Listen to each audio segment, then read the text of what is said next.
Buenos días compañeros, buenos días ingeniero. Yo les voy a hablar respecto a un paper que encontré que se titula Procesos de cosecha y post cosecha de la papa en el Ecuador. Eh, Sus autores son Lucía Torres, Fabián Montes de Oca y Jorge Andrade Piedra. Esta exposición es realizada por mi persona, Rafael Hidalgo. Está cursando el séptimo semestre, curso B. Ya.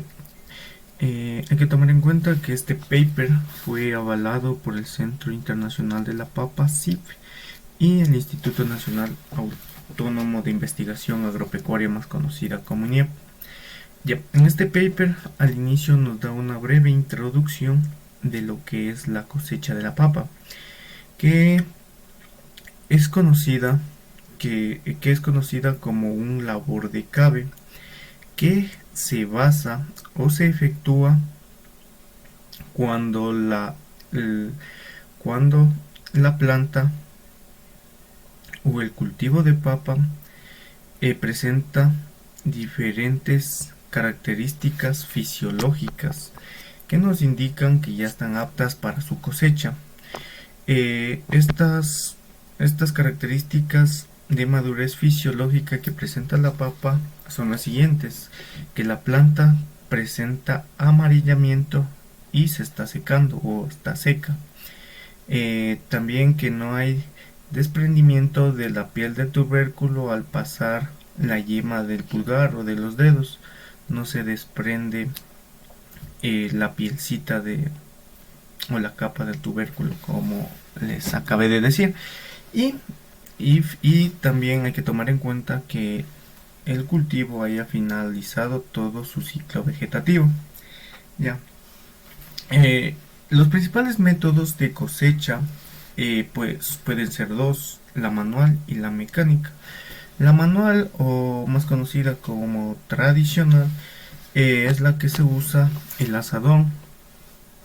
Con la ayuda de este se retira los excedentes de tierra de los costados del surco y con la misma se voltea, dejando al descubierto las papas que se van a cosechar, que se van a recoger en los diferentes costales, para posteriormente eh, clasificarlas y almacenarlas.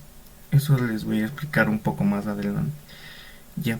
Y está el método mecánico, en la cual se utiliza la cavadora de molinete o la cavadora de cadena sin fin. Esto se utiliza principalmente más para optimizar la cosecha eh, del tubérculo de la papa y disminuir los gastos por mano de obra de personas y abaratar los costos. Ya. Posteriormente vamos a hablar sobre la post cosecha del cultivo de papa en el Ecuador, de los tubérculos. Ya. La post cosecha comprende las labores de selección, clasificación, ensacado y transporte, como ya les acabé de decir anteriormente. Las principales pérdidas que se producen en la post cosecha de la papa son consecuencia de la incidencia e interacción de diversos factores. Estos pueden ser físicos, que principalmente son las heridas mecánicas que se produce durante el cabe de las papas. Pueden ser cortes o golpes o roturas, que generalmente así fuese el cuidado que le diéramos al momento de cavar las papas. Pueden haber estas consecuencias. Ya. Otro factor es el fisiológico, en el que se expresa la exposición a las temperaturas extremas. Este principal problema se efectúa cuando se le deja o se le expone al tubérculo a, a la luz solar. Esto provoca que la papa se verde, el tubérculo se verde. Y como último factor que provoca la pérdida en la post cosecha, y el más importante a mi punto de vista, son los patológicos, ya que estos pueden reducir en una gran cantidad las pérdidas del producto cosechado, ya que como podemos ver aquí, hay diferentes patógenos que afectan al tubérculo después de su cosecha, como principalmente podemos encontrar la costra negra, el pie negro, la sarna común y el principal, diría yo, el principal insecto o la principal plaga que afecta a la papa, y la más conocida es la polilla blanca, que hasta la actualidad causa problemas a los principales productores de papa del país. Entonces, englobando y tomando en cuenta todos estos diversos factores que afectan a la pérdida post cosecha, podemos decir que si no se trata de reducir al máximo, esto podría darnos consecuencias muy altas, como la pérdida de un 25% del total del producto cosechado. Estaríamos hablando de una cuarta parte de del producto que se va a perder. Ya. Y posteriormente tenemos la selección. En la selección, como podemos ver en esta tabla, en base a la denominancia común, podemos clasificarlas en toda gruesa, redroja, redrojilla y fina. Y en el caso de la clasificación en base a línea, podemos clasificarla en gruesa, primera, segunda, tercera y desechos. Entonces, al separar los tubérculos que obtenemos de la cosecha, hay que ver diferentes características para poderlas ir clasificando en las diferentes denominancias que tenemos aquí, y para posteriormente almacenarlos. Aquí, como como les puedo dar un ejemplo, podemos tomar en cuenta aquí la denominación común. En el caso de la gruesa, tenemos que ver principalmente su peso de tubérculo. Tiene que oscilar entre 60 y 90 gramos para que forme parte del saco de la gruesa, y tener un diámetro en centímetros de 7 a 8. Ya, eso en la selección. Ya, en el transporte. En el transporte principalmente hay que tomar en cuenta, para evitar los golpes y las magulladuras que se producen principalmente en la carga y la descarga en este caso en los sacos de papas, como podemos ver en las imágenes que tenemos a continuación. Ya. Y para reducir las pérdidas en gran cantidad que tenemos durante estos procesos, desde la cosecha hasta el transporte y la descarga, tenemos que tomar en cuenta y utilizar variedades resistentes al ataque de plagas y enfermedades al momento de la siembra. Como ya les dije, tener mucho cuidado al momento de realizar la cosecha, ya que este producto debe estar maduro, debe presentar todas las características de maduración fisiológica para poder cosecharla. Ya, y principalmente mejorar las técnicas de manipulación, selección y clasificación de los tubérculos. Aquí hay que tomar muy en cuenta que al momento de transportar las papas, eh, tenemos que tener mucho cuidado al momento de tirar el producto, ya que si lo botamos de una altura mayor a 15 centímetros, como nos dice en este paper, podríamos producir golpes eh, y bajar la calidad del producto, de la papa que llega a los consumidores.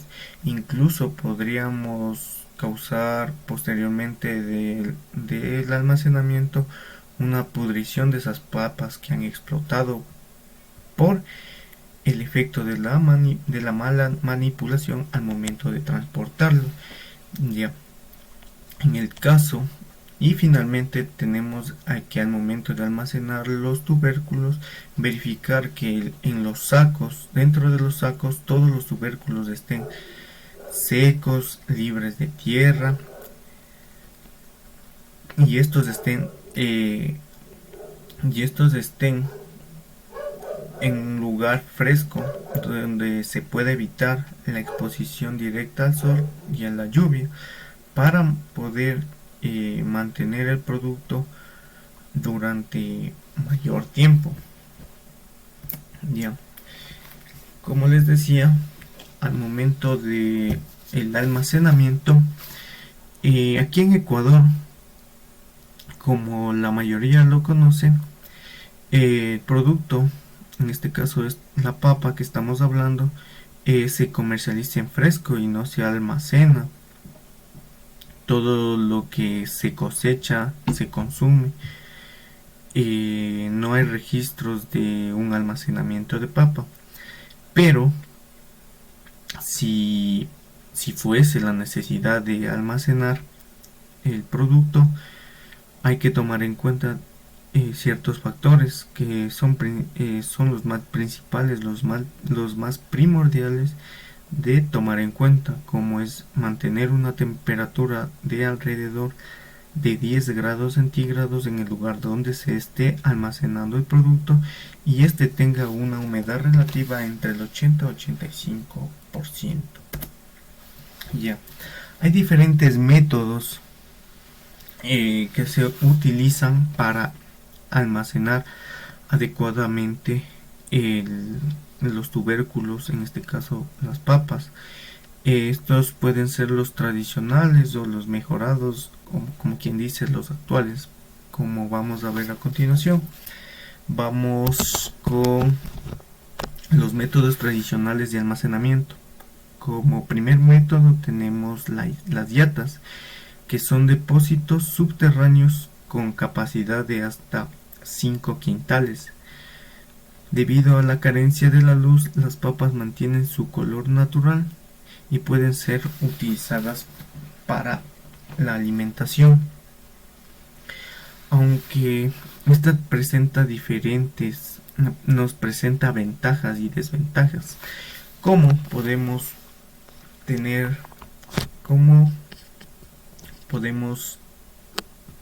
en este método las siguientes ventajas? Como son que acelera la brotación. Esta se produce al mes de su almacenamiento. Este método es fácil de construir y el producto almacenado puede tener doble propósito. Este puede ser utilizado como semilla o para consumo. Es ecológico y es económico, y es muy fácil de realizarlo. Como desventajas de este método tenemos que este método no tiene ventilación, por lo que nos produce o tiene altos riesgos de pudrición. La papa mantiene un color natural, pero si lo vamos a utilizar para la alimentación, este va a disminuir un poco su sabor. Y también Si lo queremos utilizar como semilla, este nos va a producir brotes alargados y débiles. Y como podemos observar aquí, la capacidad es muy baja. Como vemos aquí, es solo de hasta 5 quintales. O sea, no es muy rentable, no nos rinde mucho. Ya. En el caso de las pushas, este método son recipientes construidos con paja con capacidad de hasta 6 quintales de papas. Esta puede ser utilizada para consumo y para semilla.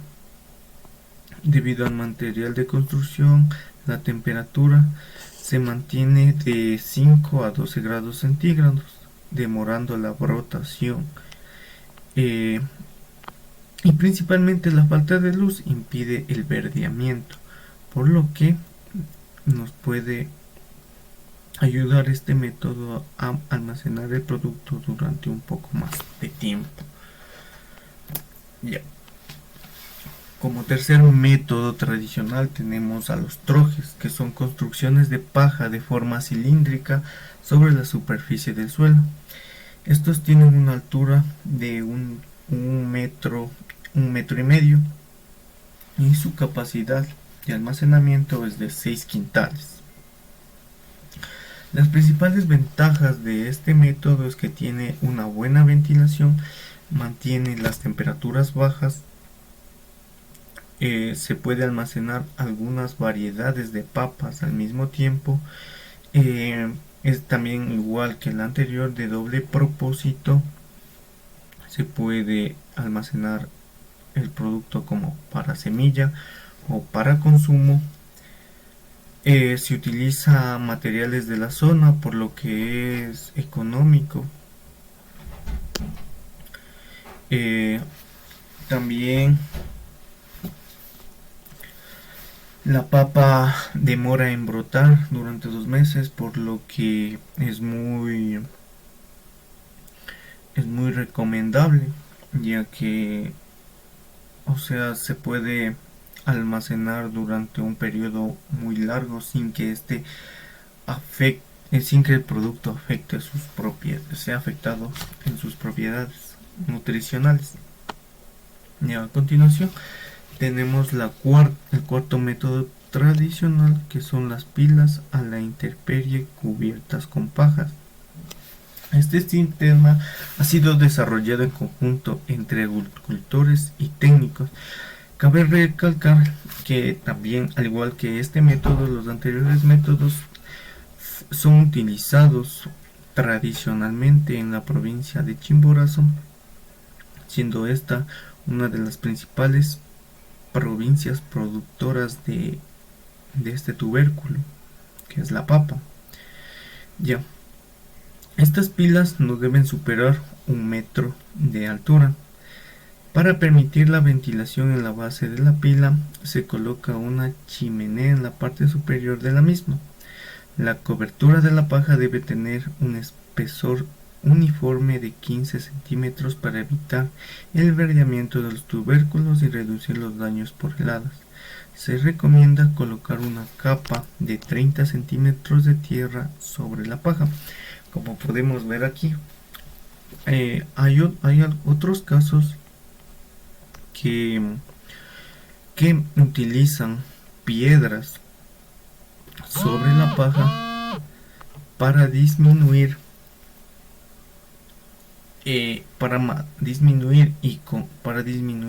los efectos climáticos y mantener la calidad de la papa durante mayor tiempo. Las principales ventajas de este cultivo son que son fáciles de construir, son económicas, las semillas brotan desigual, están expuestas a infecciones. Bueno, sería una desventaja, ya que por lo que se mantiene una superficie abierta, estas están susceptibles de infecciones por hongos y bacterias. y también están susceptibles al ataque de roedores. Al igual que en este caso el producto que se está manteniendo dentro de este almacenador es muy difícil de manipular. Solo se puede manipular ya que quiera que se quiera extraer todo el producto, y principalmente se almacenan pequeñas cantidades. Bien. A continuación vamos a ver los métodos mejorados de almacenamiento. En este caso tenemos como el primer método a granel o en bodegas, en donde este método se basa en que puede ser con refrigeración artificial o enfriamiento natural. En este primer caso se puede almacenar la papa hasta una altura de 3 a 3.5 metros, como podemos ver en esta imagen, y en el segundo hasta una altura de 1,5 metros. En ambos casos se debe tomar en cuenta la altura del almacenamiento, el calor generado, la presión que ejercen los tubérculos, y contar con las paredes de las bodegas y las necesidades de una adecuada ventilación. Este método nos ayuda a almacenar 1 tonelada de tubérculo semilla, en donde se va a requerir un área de 1 metro por 1 metro y por 1,50 m.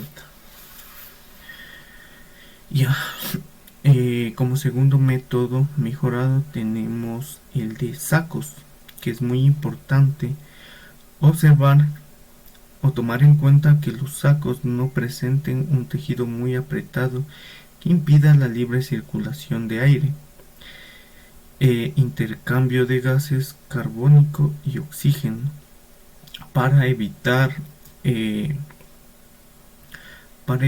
que estos estén húmedos y esto produzca pudrición en el producto. También hay que tomar en cuenta que este método de almacenamiento es posible siempre y cuando no haya papas descompuestas.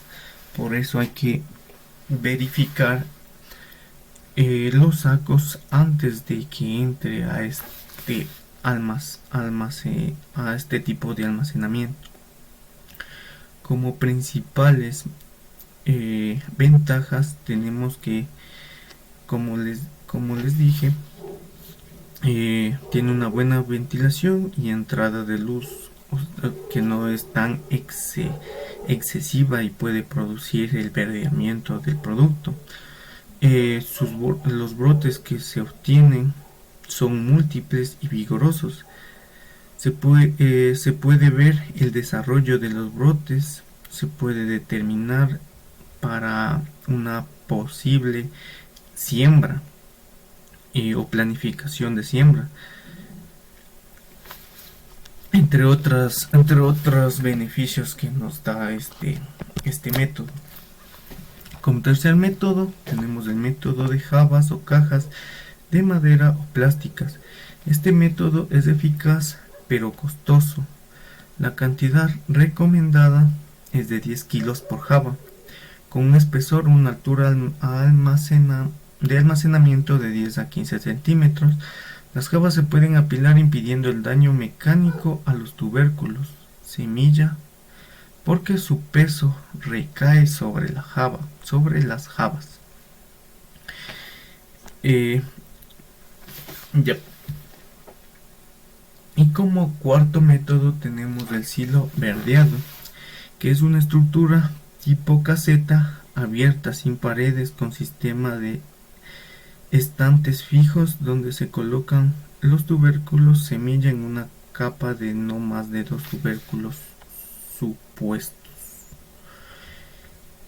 Como principales ventajas en este método tenemos que igual vamos a tener una buena ventilación y entrada de luz. El verdeo es lento, los brotes son múltiples y vigorosos, vamos a tener una buena sanidad de los tubérculos. Se puede utilizar este método para preparar al, al como quien dice, al tubérculo destinado para semilla, ya que, como les dije, tenemos unos buenos resultados al momento de sus brotes, al momento de que empiezan a brotar las raicillas, y la semilla no se arruga. Y en el caso de las desventajas es que en este caso tiene altos costos. eh, los materiales para construir no se encuentran en la zona, necesitamos tener habilidad para construir y poder manejar este tipo de almacenamiento, al igual que las jabas de madera o plástico. Son un poco costosas, pero el costo de construcción nos puede ser se puede ver que nos beneficia un poco al momento de reusarlo, ya que ahí nos va a rendir por el costo que representa tener este tipo de almacenamiento. Y incluso podemos almacenar una mayor cantidad de producto y mantener las condiciones adecuadas para dependiendo de a lo que se va a utilizar la papa. Bueno, esto es un poco de lo que les puedo compartir respecto a mi lectura, que me pareció, a mi criterio, este paper me pareció muy interesante, ya que nos da a conocer diferentes metodologías, diferentes tecnologías que se usan hoy en la actualidad en el mundo para el almacenamiento del cultivo de papa y poderlo utilizar posteriormente en este caso de los cambios climáticos que tenemos en el país. Entonces podríamos utilizar este tipo de tecnología para conservar diferentes alimentos y posteriormente en un futuro no tengamos hambruna y hacer más eficiente el producto que tenemos, que cosechamos, y poder consumirlos durante todo el año. Esto no más, muchas gracias.